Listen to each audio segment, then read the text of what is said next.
Ito si Rick. Ayaw niyang kunan ng video ngayon pero pinindot mo ulit ang play at naroon siya nagmamaneho sa isang walang tao sa gabing highway. Patay ang makina, patay ang mga headlight at isang maliwanag na puting ilaw ang nakasabit sa ibabaw ng hood. Lumabas si Rick ng kotse at sa sandaling iyon ay naabutan siya ng isang sinag hindi mainit kundi hawak ang katawan ni Rick sa ere. Parang palabas sa TV ang lahat pero seryoso ang nangyayari. Nagising si Rick sa isang silid na walang sulok, dugtong o tunog. Walang bintana, pinto o ventilasyon. Neutral ang temperatura, saturation at amoy ng hangin. Sa una, parang walang nangyayari pero kahit ang kaunting galaw ng daliri ay nagdudulot ng pagbabago sa ilaw. Hindi pinigilan si Rick pero hindi rin nila siya pinapakawalan. Ito ang quarantine katulad ng pag-iingat na ginagawa natin kapag nakakasalamuhan ng isang hindi kilalang nilalang. Bago ito hawakan, kailangan mong alamin kung ito ay nakalalason, nakakahawa o mapanganib. Hindi lumalapit ang mga alien, nanunood sila. Samantala, nagbago ang silid, may mga sensor na bumababa mula sa kisame, mga kislap ng liwanag, mga tunog, mga pagbabago sa humidity at pressure ang pumupuno sa hangin. Lahat ay naitala ang tugon ng pupillary ni Rick, ang electrical activity ng kanyang balat, ang kanyang tibok ng puso. Hindi pinahihirapan si Rick ngunit siya ay pinag-aaralan bilang isang sistema.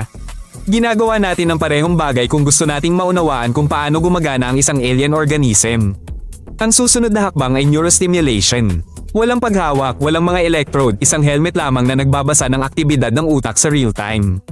Ipinakita kay Rick ang mga imahe, nilakasan ng volume, binabago ang mga kulay. Tumutugon ang kanyang utak at bawat tugon ay naitala, takot, pagkabalisa, pagpukaw, pagkasuklem.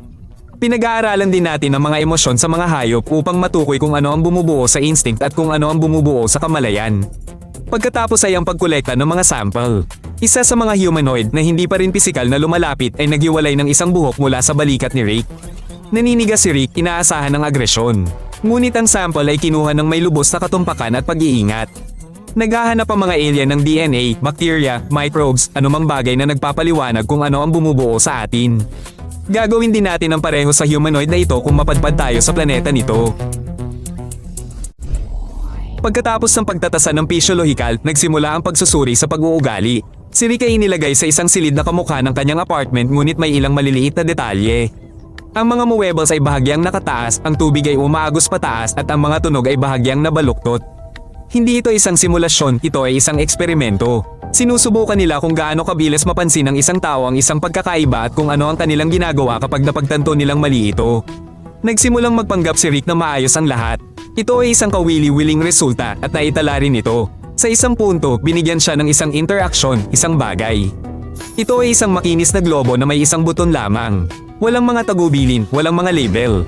Pinindot niya ito. Wala. Ngunit muli, nawala ang upuan. Muli, nagbago ang grabidad. Sinusubukan ito kung siya, bilang isang biolohikal na sistema, ay maiintindihan ang loika ng bagay. Ito ay isang reverse engineering experiment, binibigyan natin ng mga katulad na gawain ng mga hayop, makina o mga bata kapag gusto nating subukan ang kanilang kakayahang matuto ng walang pag-uudyok. Sa isang punto, isang mensahe ang lumalabas sa dingding, hindi ka agresibo. Posible ang pakikipag-ugnayan, ito ay isang senyales na ang pagsubok ay naipasa at ngayon ay handa na ang mga alien na ipakita kung sino sila.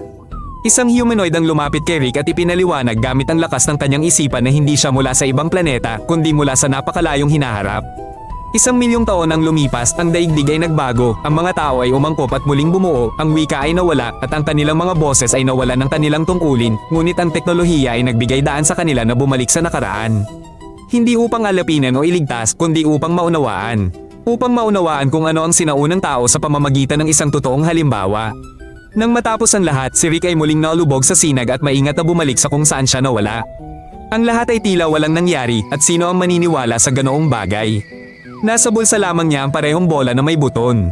Pinindot ito ni Rick, walang nangyari. O simpleng hindi pa ito nangyayari. Suportahan siya sa pamamagitan ng pag-subscribe. Marahil ay pinapanood pa rin nila siya.